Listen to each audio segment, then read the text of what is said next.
Hey, what's up, y'all? It's D, about to react to this video by Honest. It says Tyla's A-pop is ... okay? I reacted to Tyla's A-pop album recently. Also reacted to Ariana's album, Petal. Those are up on my Patreon, link down below. Check them out if you want to, see my reaction to it. But yeah, I want to hear what he has to say about Tyla's album now. We already heard what he had to say about Ariana. Now we're moving on to Tyla. This video is very short. He getting straight to the point, but let's watch. Tyla named her second album A-pop, Star Symbol and All, which is formerly known as the Asterisk. It's a title that basically dares you to expect fireworks. It's a bit mysterious, but cool and sleek. But does the album actually deliver? Let's get into it.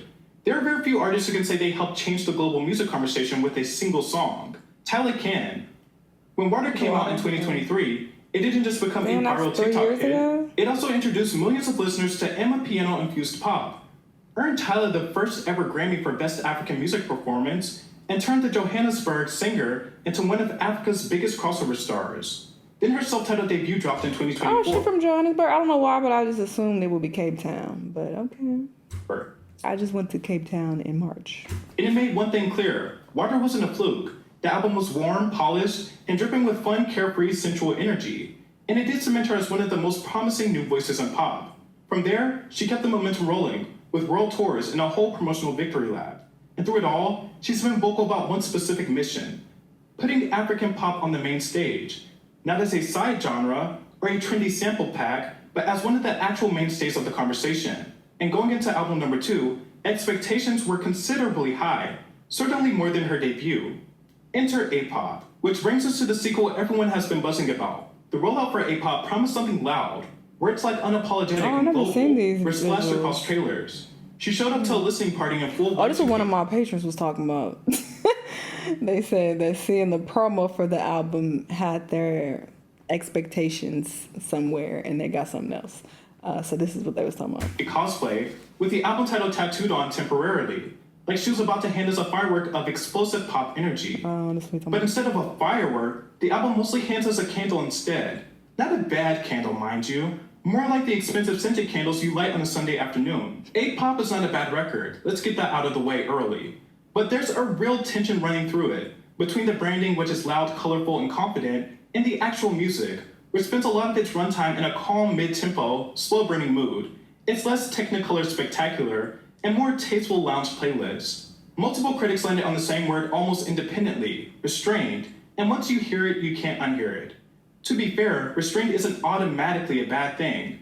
There are moments here where Tyla sounds more grown, more emotionally specific, willing to sit with the feeling instead of just vibing past it. It is a slightly more mature Tyla than the one who gave us Water, but mature doesn't always mean memorable, and that's where the record trips a little. It broadens what she already built, but doesn't actually evolve into something new. Think of it less as a sequel with a plot twist, and more as a spin-off season using the same set.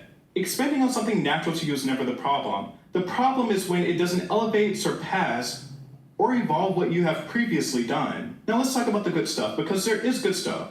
Shanell is a clear victory lap here. It's demanding, glossy, dripping, and expensive taste, the kind of song that knows exactly what it wants and asks for it with a smirk.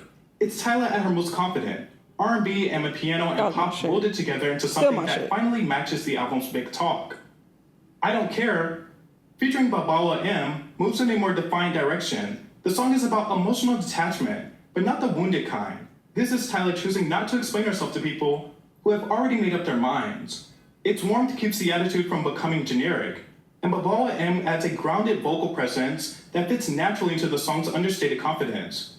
Then there is That Girl, one of the album's most immediately entertaining tracks. It is brighter, bolder, and more playful, with a strutting groove that allows Tyla to lean into glamour and self-celebration. The lyrics revolve around being the woman everyone notices. The one with the confidence, the attention, and the dividends. It is not trying to solve the meaning of life. It is trying to make an entrance, and frankly, it succeeds. Then we get to Kiss, and this is where the album teases us the hardest. The first 15 seconds genuinely feels like a career peak. Dance floor ready, a little unhinged in the best way possible, with these thumping 90s style synths. Like Tyla finally kicked the training wheels off. And then it settles right back into the same safe mid-tempo lane the rest of the album lives in. It's the most frustrating kind of good song. The one that shows you the ceiling and then decides to back down. That is not necessarily a bad place to be. The song remains sleek and danceable, and its rhythmic shift shows that Tyla is capable of more structural ambition, but the first few seconds make you imagine a much stronger, riskier song. We cannot skip Mr. Nonchalant. This is the most ambitious swing on the record. A flirtatious, head-knocking club track that fans immediately noted as giving heavy Beyonce energy. It's confident, a little theatrical, and it's the closest A-pop gets to matching the fireworks its marketing promised. It is ambitious without being noisy, and it proves Tyla can suggest superstar scale without simply shouting superstar at us. So where does that leave us? A-pop is a solid, well-made, sturdy pop record. It is not a disaster, and it is not a masterpiece either, and it's not a grand evolution. It's grown up in places, takes a few genuine risks, and clearly wants to plant a flag for African pop on the global stage, which matters. But when you stack it next to her debut, it comes up a little more forgettable, a little less audacious than the branding wants you to believe.